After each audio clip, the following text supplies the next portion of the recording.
Live from New Delhi, you're watching DD India Newshour, India's voice to the world. I'm Siddharth Bharadwaj. Coming up in the next hour,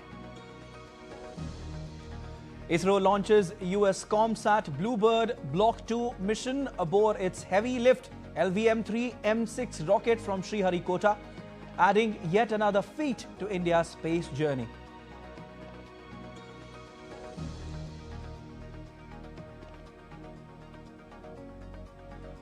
Bangladesh remains on the edge with continuous violence and protests. US lawmakers urge UNIS-led government to conduct free and fair polls.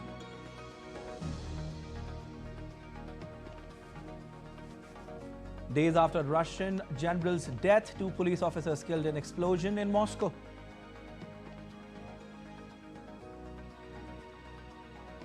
Tensions between US and Venezuela escalate as both nations justify their actions at the coast. US reiterates threat to impose and enforce sanctions to the maximum extent. Cambodia says Thai military continues to strike multiple targets inside their territory, resulting in the death of 21 civilians.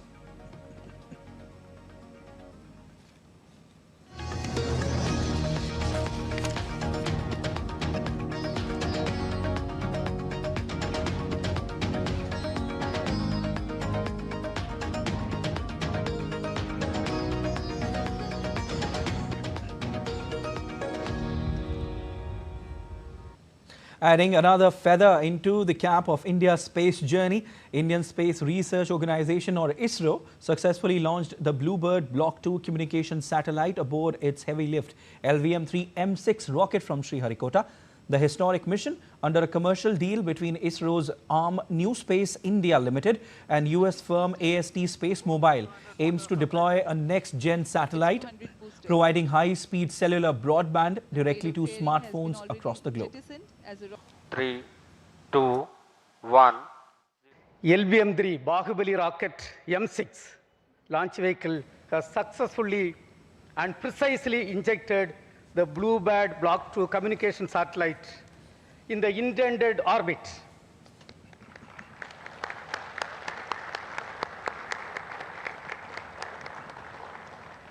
This is the first dedicated commercial launch for a customer from USA, that is AST Space Mobile. LVM-3, developed by ISRO, is a 3-stage launch vehicle comprising 2 solid strap-on motors, a liquid core stage and a cryogenic upper stage. It has a lift-off mass of 640 tons, a height of 43.5 meter and a payload capability of 4,200 kilograms to geosynchronous transfer orbit. In this mission, LVM-3 M6 placed the BlueBird Block 2 satellite into the low Earth orbit and is the largest commercial communications satellite deployed in low Earth orbit. It is also the heaviest payload launched by LVM-3 from Indian soil. In its earlier missions, LVM-3 successfully launched Chandrayaan-2, Chandrayaan-3 and 2 OneWeb missions carrying 72 satellites. The previous launch of LVM-3 was the LVM-3 M5 CMS-03 mission that was successfully accomplished on November 2nd, 2025.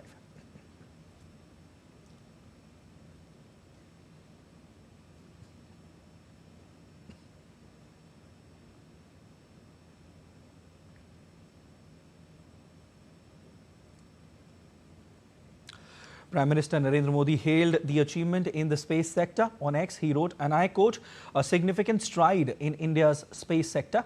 The successful LVM-3 M6 launch, placing the heaviest satellite ever launched from Indian soil, the spacecraft of USA BlueBird Block 2 into its intended orbit, marks a proud milestone in India's space journey. It strengthens India's heavy lift launch capability and reinforces our growing role in the global commercial launch market. This is also reflective of our efforts towards an Atmanirbhar Bharat. Congratulations to our hardworking space scientists and engineers. India continues to soar higher in the world of space." Unquote.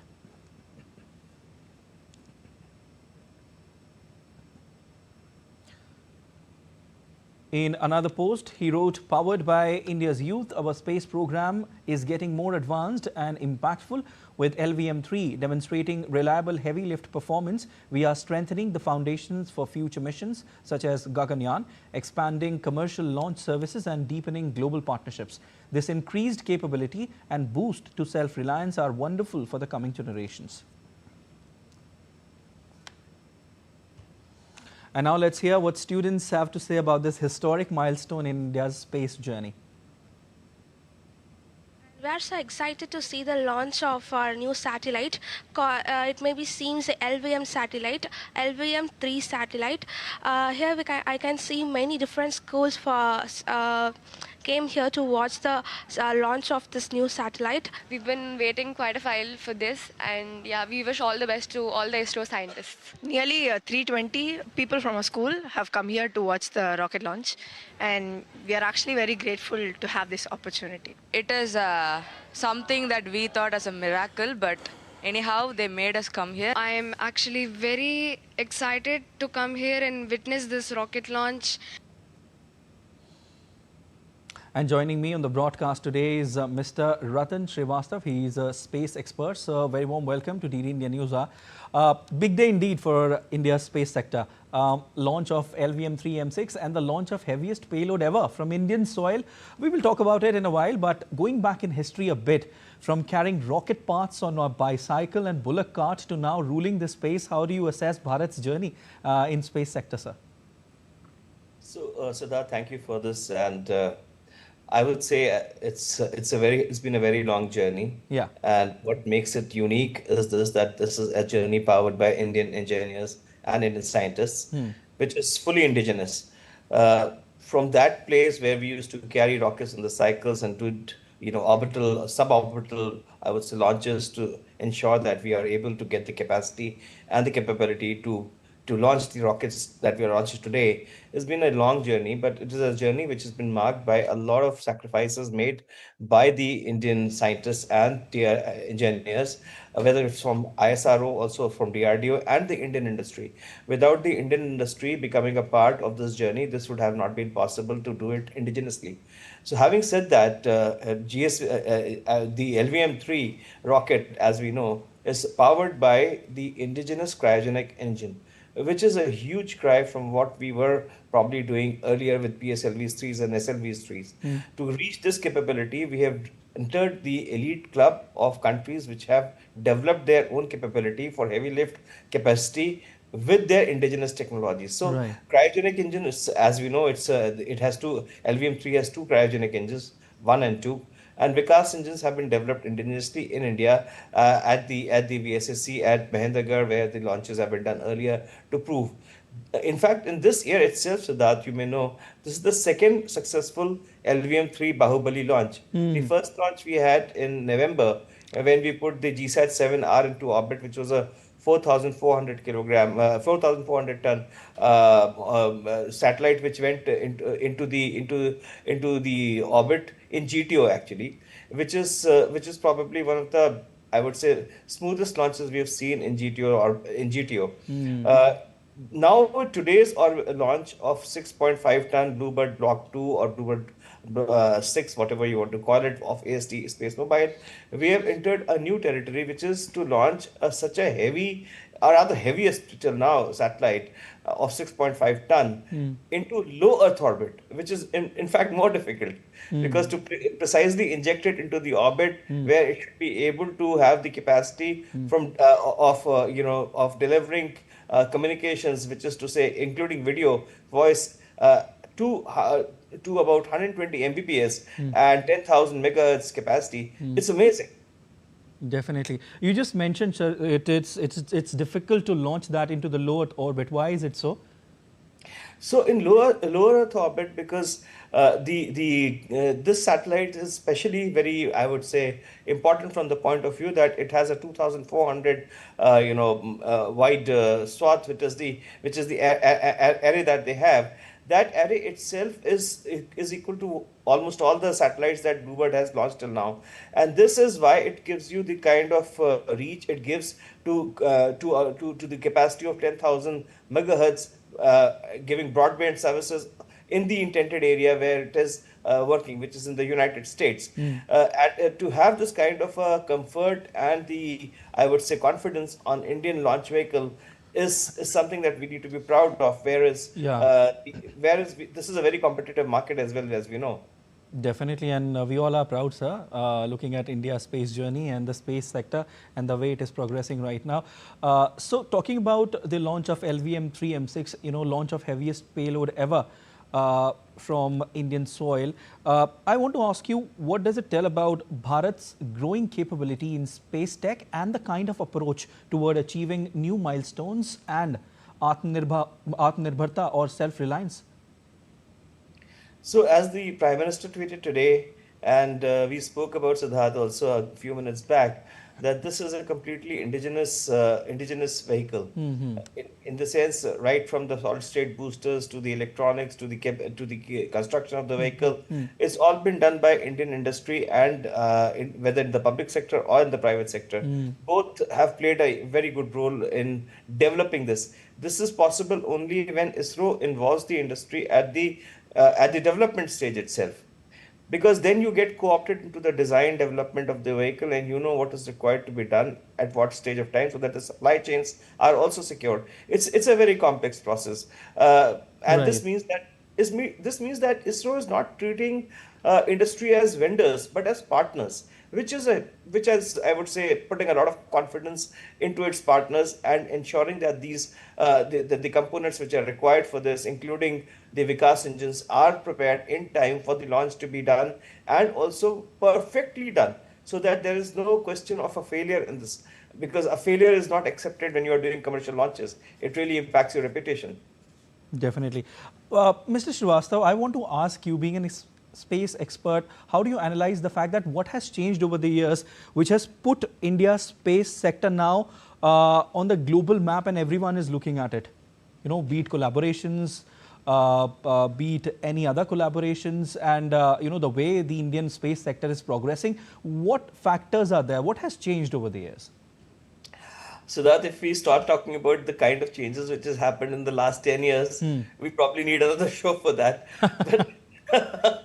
But probably, we can suffice it to say that it has been a sea change, starting from the attitude of the government and the policymakers to ensure that we are doing the kind of thing that we should be doing as a spacefaring nature, which means to say there is a role for the industry and there is a role for agencies like ISRO. We have been planning for a Gaganyaan, for a very, very long time. We've been planning for the Vikas engine for a very long time. We've been planning for having our station. I mean, these are the things that we just kept on hearing. It never actually, translated into something that we can say is something that we are going to do in a definite time frame. Because when you need to do in a definite time frame, you need the policy enablers, you need the agencies in place, and you need to have clearly defined roles for all the stakeholders. So if ISRO has to be freed up for doing the kind of work that we are planning to do this, I mean, for example, we have had Chandrayaan, we have had Mangalyaan, we have had the probe for the sun, the solar probe that we have had, and we are also planning missions to other planets, including the Gaganyaan and the Bharat space station. Right. This means to say that the agency has to be freed up to do this kind of work, this kind of research and engineering and planning, and the launches and other I would say commercial activities could be hived off to another agency. So we have NSIL for that today. The NSIL is the commercial arm to do all this commercial work, as well as we also need capacity to have more launch vehicles as well as satellites. So we have two startups which are almost at the stage of orbital launch now.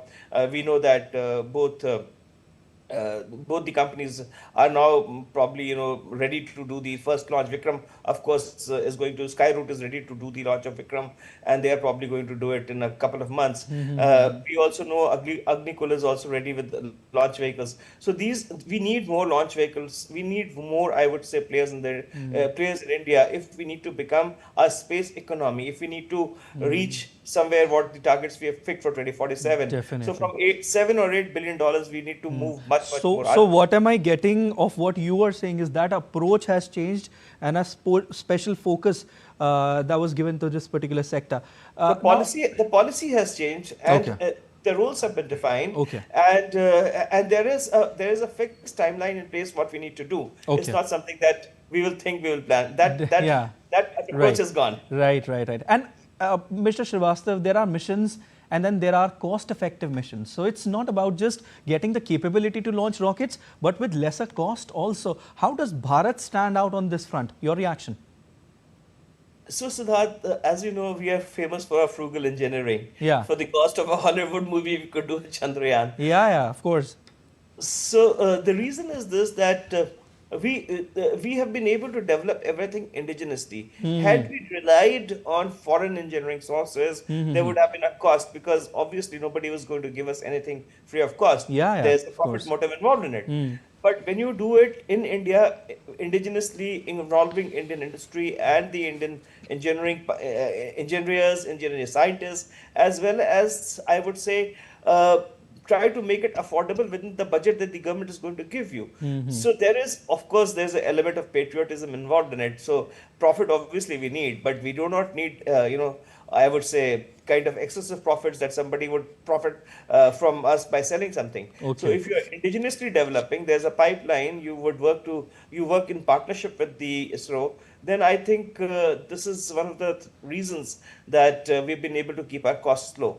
Definitely, and I like it when you said that there's a element of patriotism in this, Mr. Srivastav. Definitely. Yeah. Definitely. Yeah. When we talk about Bharat space sector, how do you see the private players making their way here, and how efficiently would it contribute to the country's space economy?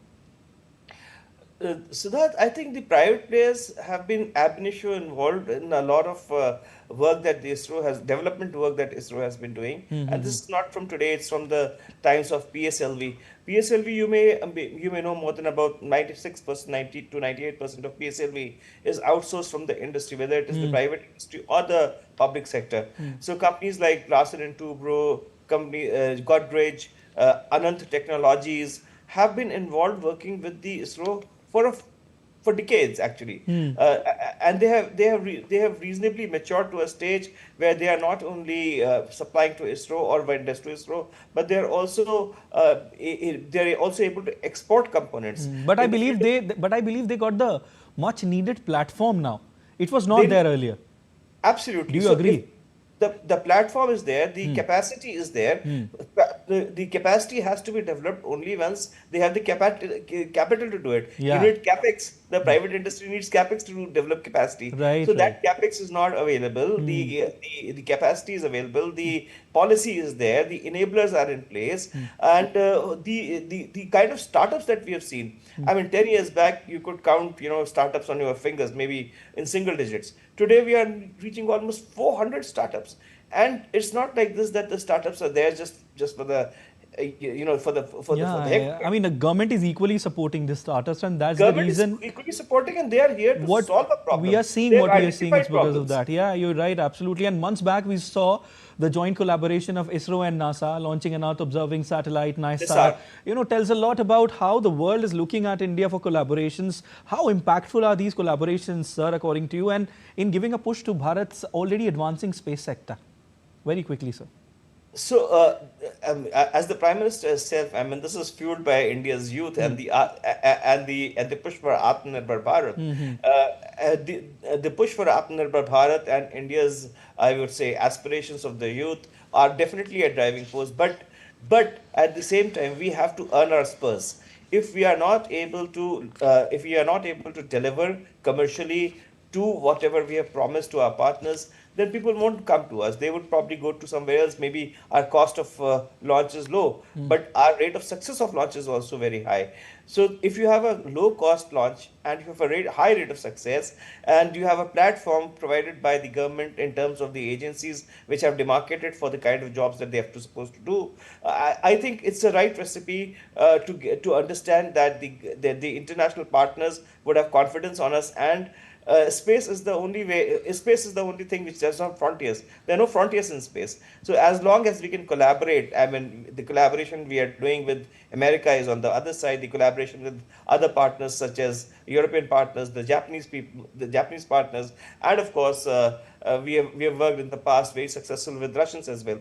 So I think we have kept our options open, and we have worked with whoever we have been able to get benefit of, as well as support our commercial ambitions to ensure that the budget that we have is utilized for development purposes, and the commercial revenue that we earn is used for other purposes. Definitely. It was wonderful having conversation with you, Mr. Ratan Srivastava. Thank you so much for joining in on DD India Newshour. Thank you. Thank you, Siddharth. Always a pleasure. And scientists at Indian Institute of Technology, Delhi have developed an artificial intelligence laboratory assistant called ILA. The AI assistant can independently conduct experiments, analyze results, and optimize laboratory equipment without human intervention. Let's take a look at this report. An artificial intelligence assistant is carefully conducting experiments in a real-life environment, optimizing an atomic force microscope's parameter, analyzing results and providing feedbacks, all without any human intervention. This is no imagination at all, because scientists at IIT Delhi have come up with this artificial intelligence laboratory assistant, or ILA. ILA is based on AI language models, and the aim is to integrate with any machine and use the assistant in fully automated laboratories. Here we have developed this large language model agents that can perform real-world experiments, wherein you can type in English language and that will actually perform the experiment, give you the result, analyze it, so that all of this experimental facility could be completely automated. Scientists say that it took 1 year to come up with ILA. During the research, ILA made mistakes, but the system worked 24/7, unlike human beings. What we did in this work was we created a set of 100 experiments, and then we evaluated with multiple large language models like ChatGPT, Cloud, Gemini, and Llama, etc., to see whether it can successfully complete all of these experiments.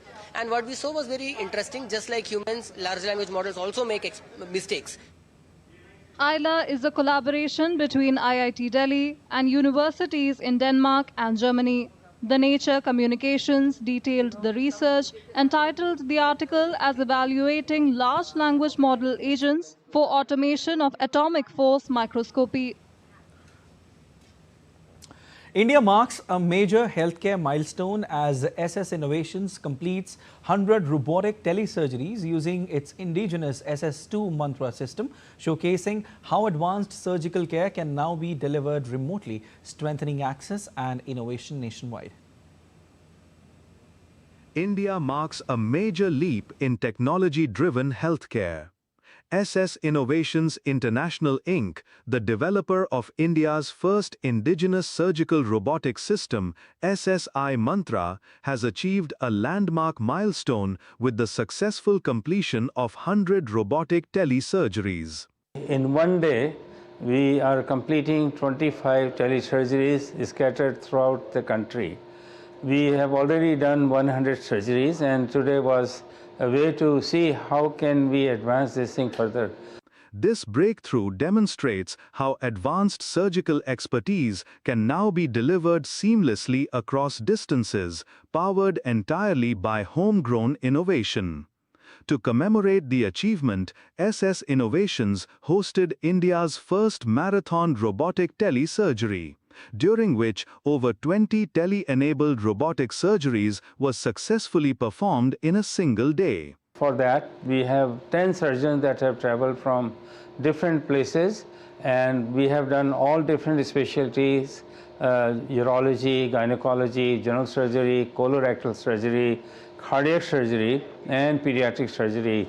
So this is a world record of benefiting 25 patients from SSII headquarters.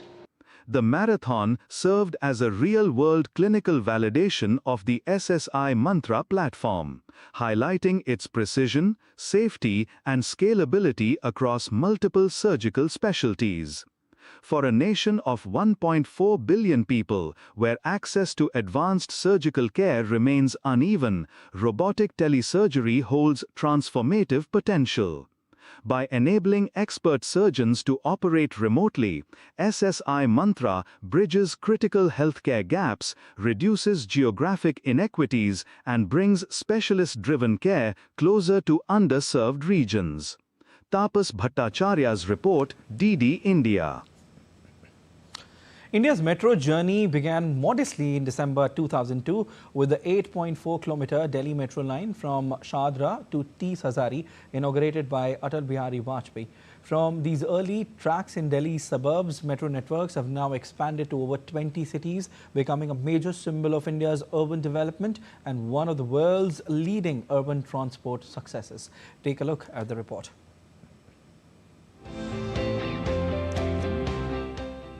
From the first tracks laid in Delhi's expanding suburbs in the early 2000s to the bustling, tech-powered networks now weaving over 20 Indian cities, India's metro story is a symbol of its urban awakening. India's metro evolution began modestly in December 2002 with the launch of the 8.4-kilometer Delhi metro line from Shadra to Tis Hazari, inaugurated by former Prime Minister Bharat Ratna Atal Bihari Vajpayee. That day, no one imagined that this modest start would one day turn into one of the world's biggest urban transport success stories.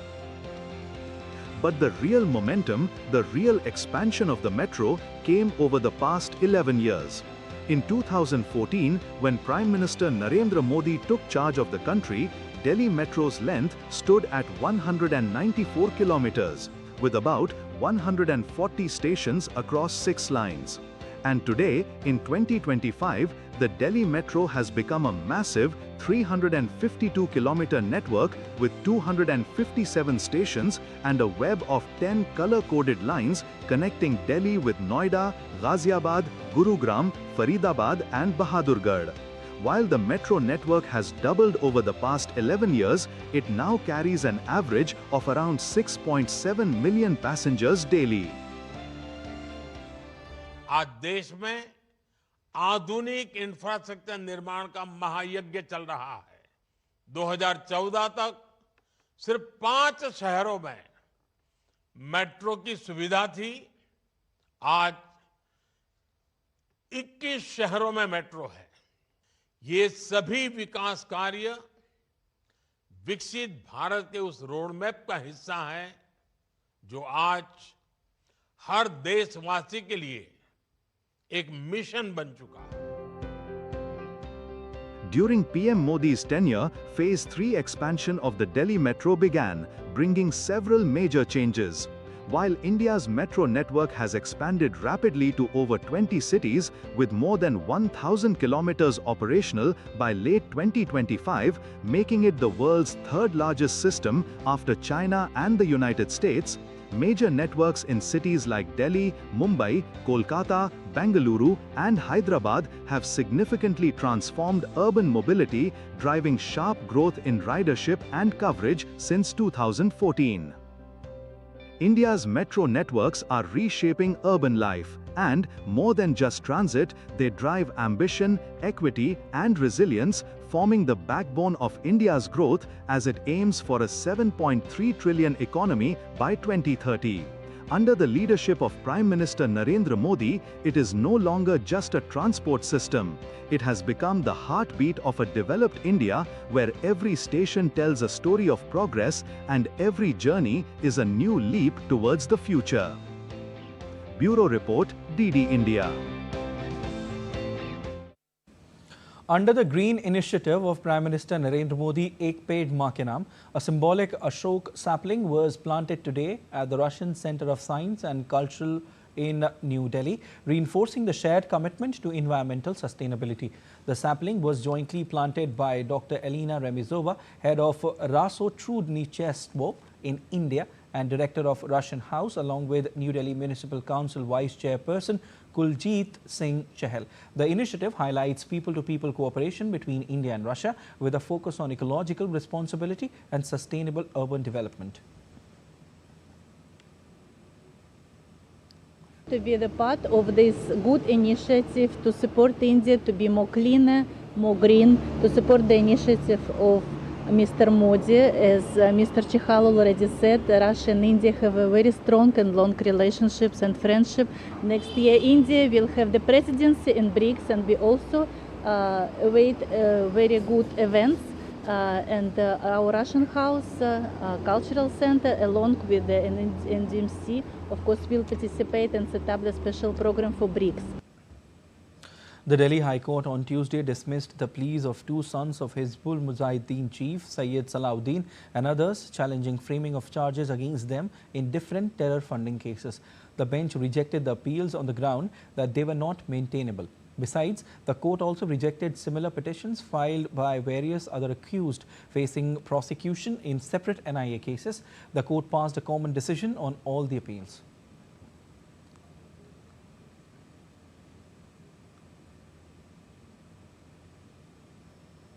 And still to come on DD India Newshour. The United States has brought in new H-1B visa rules. What are they? Stay tuned to know more about. The US Supreme Court blocks President Trump from deploying National Guard troops in Chicago.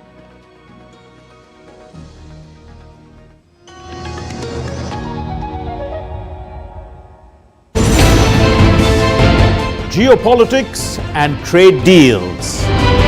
Economic challenges amid development. Hard work and the path to prosperity. It's the economy always.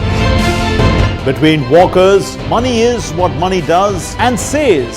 Supply creates its own demand. Between the bulls pulls and bears tears. When supply chains globalization and India rises to the podium.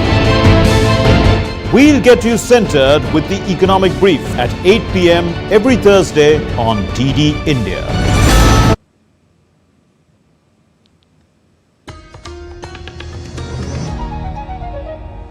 You're watching DD India Newshour. I'm Siddharth Bharadwaj. The National Citizen Party has said it supports restoring the civic and political rights of ordinary Awami League supporters who were not involved in mass killings during the July uprising. Speaking at the Star Election Dialogue, Your Party Voters Questions in Dhaka on Tuesday, NCP convener Nahid Islam said that while supporting a fascist party may be a moral offence, collective punishment is unjustified. He said Awami League supporters who were not directly involved in crimes should have their rights restored. Nahid said the unresolved Awami League issue continues to resurface, noting that BNP and Jamaat are competing for Awami League votes, with leaders of the ousted party openly joining them. He proposed forming a Truth and Reconciliation Commission under which Awami League supporters could regain political rights by seeking forgiveness. Meanwhile, a group of influential US lawmakers has urged Bangladesh's interim government to ensure the February election is free, fair and inclusive.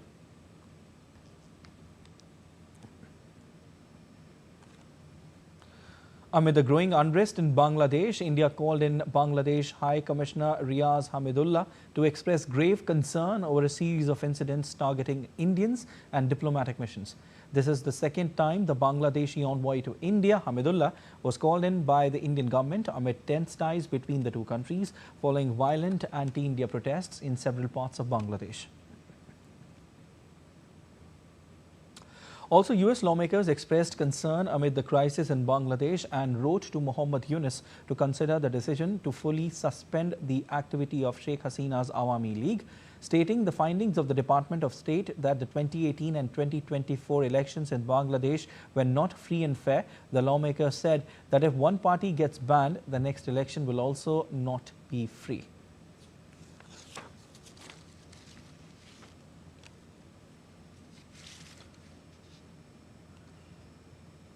All right, and DD India's Naval Singh Parmar joins us live on the phone line from Dhaka, in fact. Naval Singh, we've seen massive protests in Bangladesh in the last few days, and What is the situation there right now, and how is the interim government responding to it? Well, there is a huge pressure on interim government from within its supporter and outside the support base or outside political sphere in Bangladesh, as well as liberal society or the liberalist and the civic society in Bangladesh, and the media and the eminent personality like economists. They are questioning the stand of Dr. Yunus in matter of law and order situation in Bangladesh, because there are officials where they are saying that they didn't take any action against the rioters or mob, as they were fearing that there will be a casualty or violence in the by doing so. But at the same time, mob was vandalizing or they arsoning the building of Daily Star on Prathamala, where the 25 journalists were feared to be burned. They were strapped and there was a fire, and they were not allowing army or police personnel to take any action. So that is a very this move of interim government have been condemned by the various sector of political class here in Bangladesh. So it is having a direct pressure, under pressure. And the second thing, the Tariq Rahman, BNP's acting chairman, who is returning tomorrow, scheduled to return Bangladesh after 17 years of self-exile. So politically also the situation in Bangladesh is very tense, and the flavor is added by the Nahid Islam, as he said that they support to give a civic and political, foster the civic and political rights of Awami League activists and the voters. So there is a new angle in the Bangladesh politics now, and as you mentioned that the U.S. lawmakers are also pressurizing, and they are saying that without lifting ban on Awami League or without the participation of Awami League, it will not be an inclusive or a participatory election, as there was a angle missing in the 2018 election as well as 2024 election, where the Awami League was a contesting election. At the same time, BNP, Bangladesh Nationalist Party, boycotted the election, previous two elections, alleging that there will be no free, fair election, as there was a no caretaker government system. Earlier it was there. Okay, so what are you telling us? It seems like that the Yunus government is not taking any action when it comes to the protests there in the country, right? Yes, as well as in law and order matter, because the police force and the law and order, the law enforcement agency, they have a responsibility, but they don't have authority, because the Yunus administration is supported by various interest groups, and they are not giving free hand to the law enforcement agencies, or they are not giving proper even backing. Without political backing, police force, it is nearly impossible for the police force to take decisive action to maintain law and order situation. Definitely, and also this government's not taking any action is being condemned by the different sections of the society there in the country, right? Yes. And has there been any official statement from the government regarding the safety and security of minorities? Yeah, yesterday there was a visit of education advisor to government of Bangladesh, and they visited this village of Dipu Chandra Das, and there also they mentioned that this government is committed to provide safety and security to all sections of society, including minority, and they gave assurance to their family members that they will do justice to them. So after backlash within country and outside, they are become a bit conscious to save their image, particularly in the matter of law and order situation in Bangladesh. Naval Singh, do you have any information regarding if there is any security which is being provided to the family of Dipu Chandra Das? Where is the family right now? Are they in any safe location? Their family belongs to a village in Memansang district, and there are police, as per the media reports, enough Security. law enforcement agencies like police force have been deployed after the incident, because many people like NGOs and the civil society peoples are visiting the areas. So there is a deployment of the police force. All right, this is developing. We'll keep taking updates from you on this, Naval Singh. Thank you so much for joining in. As of now, we leave it there. Australia's New South Wales passes new state laws cracking down on guns and giving authorities the power to ban protests after the nation's deadliest mass shooting in decades. The reforms were passed in the upper house of the New South Wales Parliament. The new rules will cap the number of guns an individual can own to 4 or 10 for exempted individuals like farmers. The legislation will also give authorities power to prohibit protests for up to 3 months following a terrorist incident. 15 people were killed and dozens injured in mass shooting at a Jewish Hanukkah celebration at Bondi on December 14, a shock attack that prompted calls for tougher gun laws and stronger action against anti-Semitism. This is the first tranche, but an important tranche of reforms in this state in relation to protest legislation, extreme hate symbols in our community, and also the toughest gun restrictions of any jurisdiction in the country. I want to make it clear that this isn't the end of change. Sydney and New South Wales has changed forever as a result of that terrorist activity last Sunday. And we know it's our responsibility to do everything we can to keep the people of New South Wales safe, and that means further change in the new year. All right, and my colleague Akshay Dongre joins me live for more on the story. Hi Akshay, very good afternoon to you. Akshay, we've told our viewers that New South Wales Parliament, the reforms were passed in the upper house. What more can you tell us about these laws that were passed? Well, as far as the limitation on the number of firearms are concerned, they have been reduced to 4 now. These are some of the major gun reforms that have taken place in Australia. That was considered one of those countries that had the most liberal gun laws. Now, however, there always are certain loopholes to these kind of laws that are there. But if you look at the situation that has erupted in Australia, you can imagine that the situation of liberty in gun laws can also be exploited, especially the loopholes are concerned by extremist elements, by anarchist elements, and that is what has happened in the Bondi Beach. So the situation is obviously is being looked at throughout the country as well, because after New South Wales, there is a debate that's going on in the parliament regarding the gun laws, because the kind of liberty that was there was used to target the people who were unarmed. So in a way, the liberty of people who can have guns was transgressing on the liberty of people who do not choose to have guns and sort of live in a peaceful and secure environment. But that was one of the core issue. But as far as the situation is concerned in Australia, there is also a fierce debate that's going on with both the sides. On one hand, the sort of conservatives are questioning the sort of response of the government, including the tougher reforms that are required, tougher security arrangements that are needed to ensure that similar situation doesn't erupt. And on the other hand, there are questions being raised on these tougher gun laws as well, stating that if the police would have done their job and if the vetting would have been done properly, then this incident would have never taken place. Yes, there are limitations on the number of firearms. There are limitation on several of the aspects, including tougher screening and security checks before but the guns are allowed to be sold to people.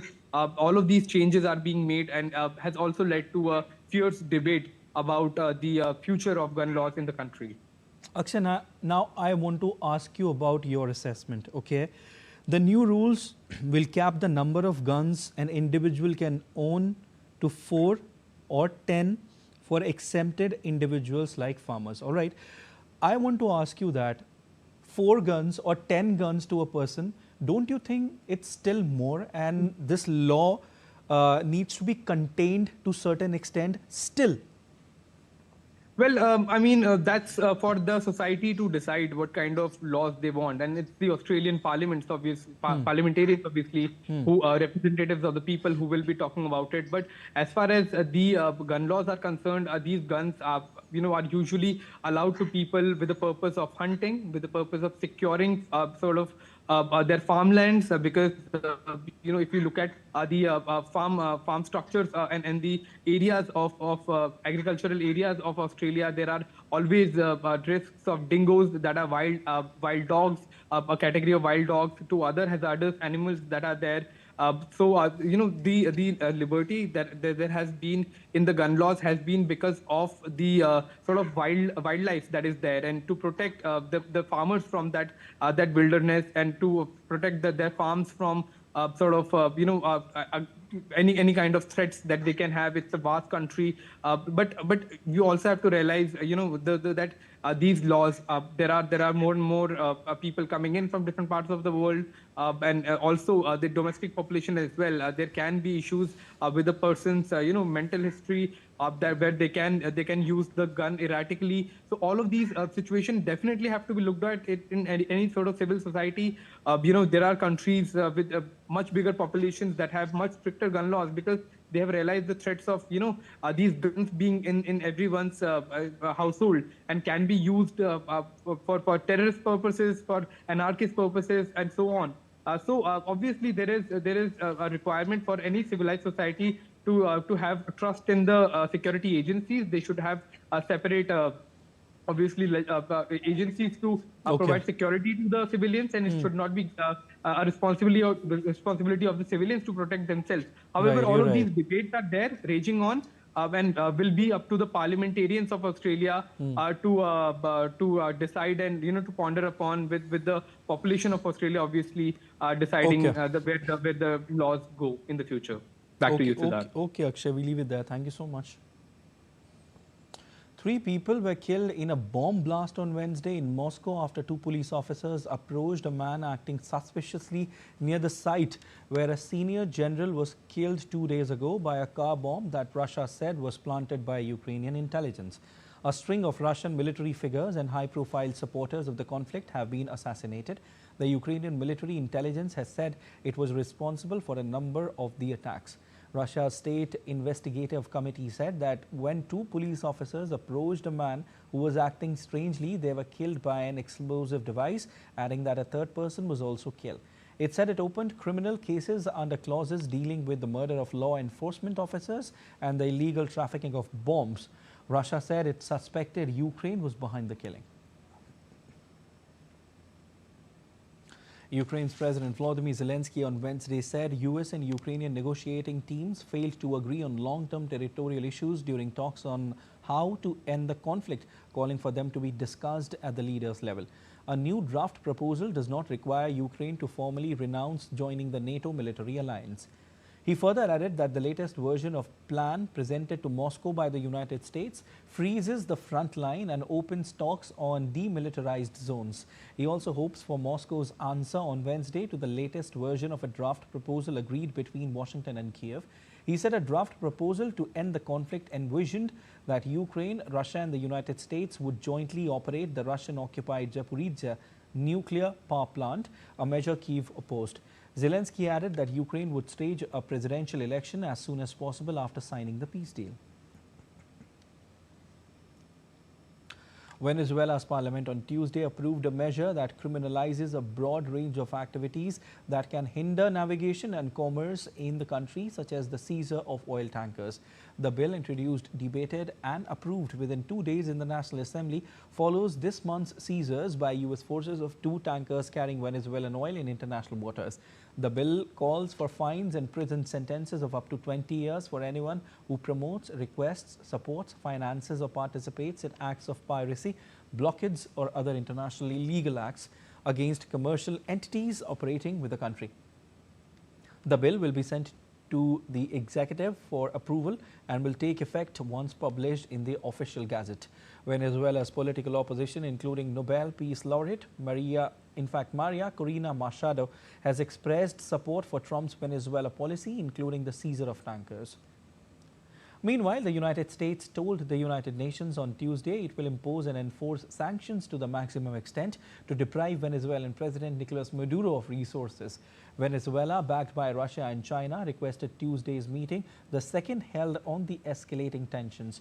The Security Council first met in October when the United States justified its actions as consistent with Article 51 of the founding UN Charter.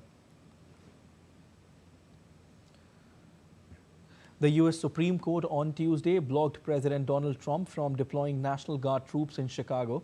Trump has claimed the National Guard is needed to combat crime and to protect immigration agents and facilities in America's third largest city. Trump ordered troops to Chicago, the third largest U.S. city, and to Portland, Oregon, following his earlier deployments to Los Angeles, Memphis, and Washington, D.C. The U.S. Justice Department had sought to allow the deployment while the case proceeds. The court said the president's authority to take federal control of National Guard troops likely only applies in the exceptional circumstances. The National Guard serves as the state-based militia forces that answer to state governors except when called into federal service by the president. The court for now have kept in place a lower court order of barring the deployment of troops of Chicago. The Department of Homeland Security said Tuesday it was replacing, in fact, its long-standing lottery system for H-1B work visas with a new approach that prioritizes skilled, higher-paid foreign workers. The change follows a series of actions by the Trump administration aimed at reshaping a visa program that has become a pipeline for overseas workers willing to work for lower pay. Earlier this year, President Donald Trump signed a proclamation imposing a US $100,000 annual H-1B visa fee on highly skilled workers, which is being challenged in court. The president also rolled out a US $1 million gold card visa as a pathway to US citizenship for wealthy individuals. It will go into effect February 27, 2026 and will apply to the upcoming H-1B cap registration season. The number of new visas issued annually is capped at 65,000 plus, an additional 20,000 for people with a master's degree or higher.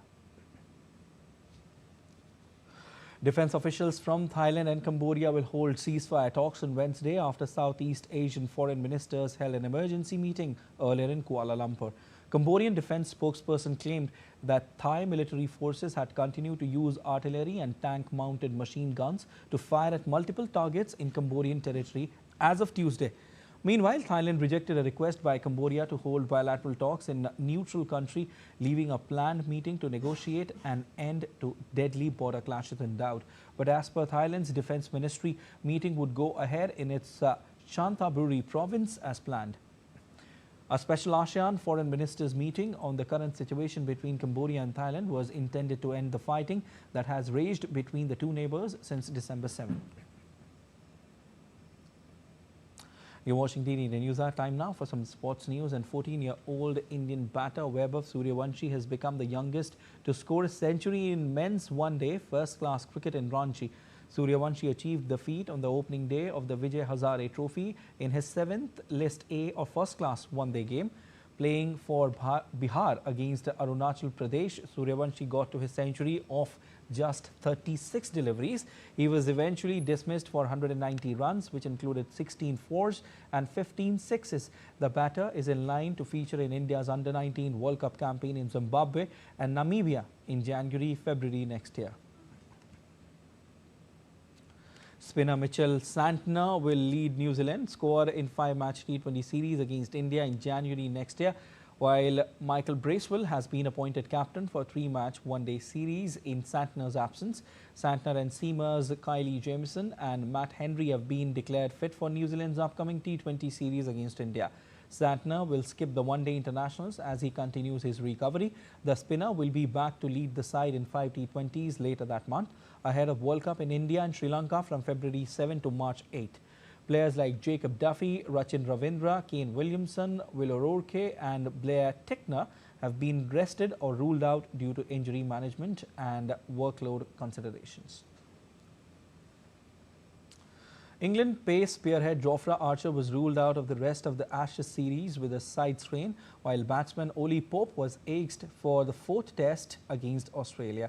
Archer was arguably been England's best bowler over the first 3 tests, sending down 80 overs and claiming 9 wickets.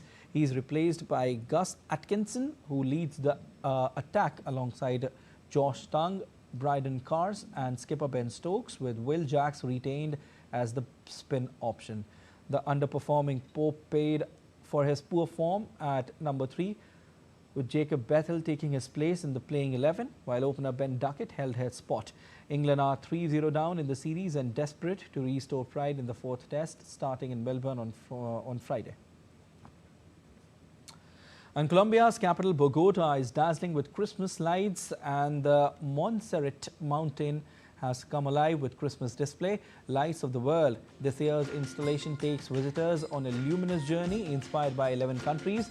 The festive route, which blends the illuminations with enchanting views of the capital, will remain open until 12th of January 2026.